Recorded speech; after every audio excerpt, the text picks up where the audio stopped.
Drawing subject में आप लोग को फाइल बनाना पड़ेगा। फाइल में वाइट पेजेस रहेगा, उसमें हम लोग ड्राइंग को ड्रॉ करेंगे। इंस्ट्रूमेंट आपको ख़रीदना है, स्केल ख़रीदना है, आपको सेट स्क्वायर या रोलर स्केल ख़रीदना है, दोनों में से कोई एक।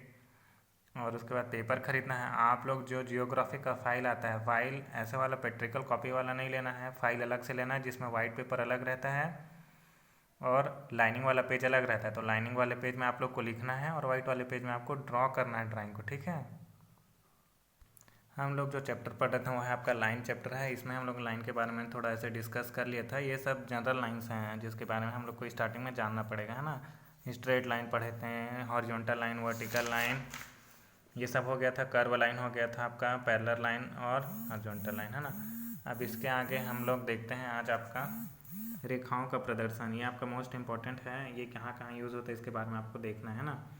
रेखाओं का प्रदर्शन, जनरल रेखा तो हम लोग कुछ भी खींच देते हैं, लेकिन हम लोग को पता नहीं रहता ड्राइंग में कैसे लाइन खींचना है। वो लाइन्स में आपको बता देता हूँ, ठीक है।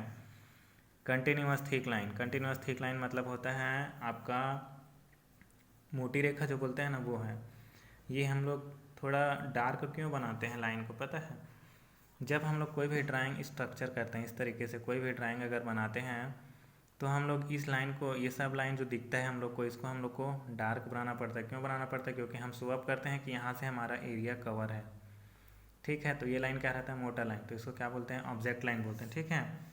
ऑब्जेक्ट लाइन, इसको याद रखना। किसी भी वस्तु की बाहरी रेखा को हम लोग क्या करते हैं? थोड़ा मोटा लाइन से शो करते हैं। तो ये क्या है आपका? कंटिन्यूअस थिक लाइन, ठीक है। दूसरा है आपका कंटिन्यूअस थिन लाइन, एक पतली लाइन रहती है इस तरीके से। कंटिन्यूअस थिन लाइन मतलब सतत पतली रेखा बोलते हैं, ठीक है। ये कहाँ पे यूज़ होता है इसको? ये कंटिन्यूअस थिन लाइन जो होता है वो आपका कहाँ पे यूज़ होगा? डायमेंशन के लिए। जैसे ये हम लोग ड्राइंग बनाया है, अब इसको हम लोग डायमेंशन किसको बोलते हैं? जैसे यहाँ पास ये ऐसे देंगे, एक एक बार लाइन खींच के, पतला पतला लाइन खींच के ना, ऐसे डायमेंशन। ये आपका 20 mm, ये आपका रहेगा 30 mm, है ना। तो ये लाइन क्या रहेगा? एकदम पतला लाइन रहेगा, वह आपका कंटिन्यूअस थिन लाइन। इसमें हम लोग आगे जब ड्राइंग बनाएंगे तो मैं आपको बता दूंगा लीडर लाइन, एक्सटेंशन लाइन, ठीक है। वो सब लाइन को हम लोग इससे देते हैं, ठीक है।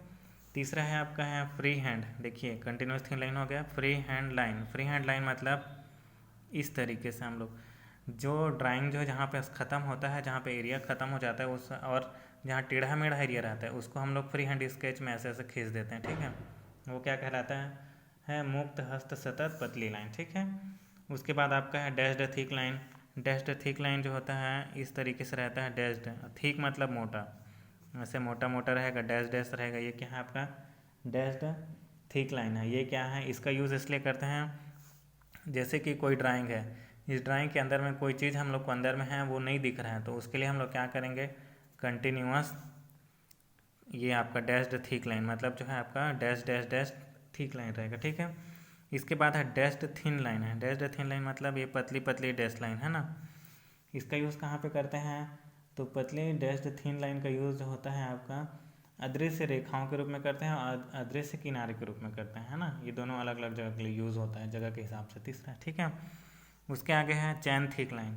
चैन थिक लाइन मतलब जो होता है आपका ये चैन की तरह रहता है, ऐसे डॉट बीच में बिंदु बिंदु इस तरीके से चैन के थ्रू रहता है, एक दूसरे से कनेक्टेड रहता है। तो इसका यूज़ कहाँ पे करते हैं? रेखाओं या सरफेस के संकेतों, है ना, संकेतों को जिससे एक विशेष आवश्यकता प्रदान होती है, उसके लिए हम लोग क्या करते हैं? चैन थिक लाइन का यूज़ करते हैं। चैन थिक लाइन में क्या रहेगा? थिक मतलब मोटा रहेगा, ठीक है, और थिन मतलब क्या रहेगा आपका? पतला रहेगा, ठीक है। ये इस तरीके से चैन के रूप में आपका जुड़ा रहता है, ठीक है। ये लाइन का आपका बहुत यूज़ है भाई, लाइन चैप्टर का मैं बता देता हूँ कैसे यूज़ है। देखिए कोई भी अगर हम लोग ऑब्जेक्ट को ड्राइंग करते हैं, ठीक है, तो इसमें हर तरीके का लाइन यूज़ होता है। मैं बता देता हूँ। देखिए ये अगर सर्कल है, वृत्त है, तो इसमें हम लोग यहाँ से सेंटर लाइन देंगे, आया लाइन, यहाँ से सेंटर लाइन देंगे, ठीक है, हो गया ये सेंटर लाइन।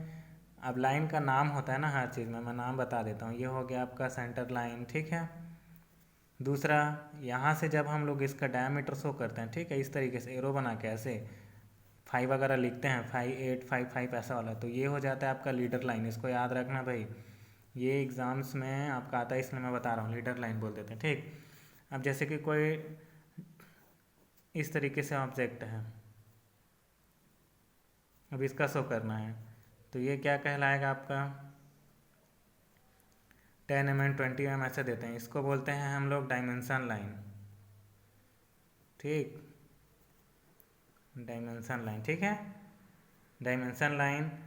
और ये जो रहता है एक्सटेंशन लाइन बोलते हैं। ठीक है, क्या करते हैं, ये विस्तार रेखा है कि कहाँ से कहाँ तक इसका विस्तार है। ठीक है, वो उसके बाद आपका आता है कंस्ट्रक्शन लाइन। अगर इसमें इस तरीके से, अगर इस तरीके से रहा तो इसको बोलते हैं कंस्ट्रक्शन लाइन। ठीक है, 45 डिग्री में रहता है ये। ठीक है, और सेक्शन लाइन भी बोलते हैं। ठीक, उसके बाद एक आता है आपका, ये इस तरीके से रहेगा तो इसको बोलते हैं हम लोग, इसको बोलते हैं शॉर्ट ब्रेक लाइन।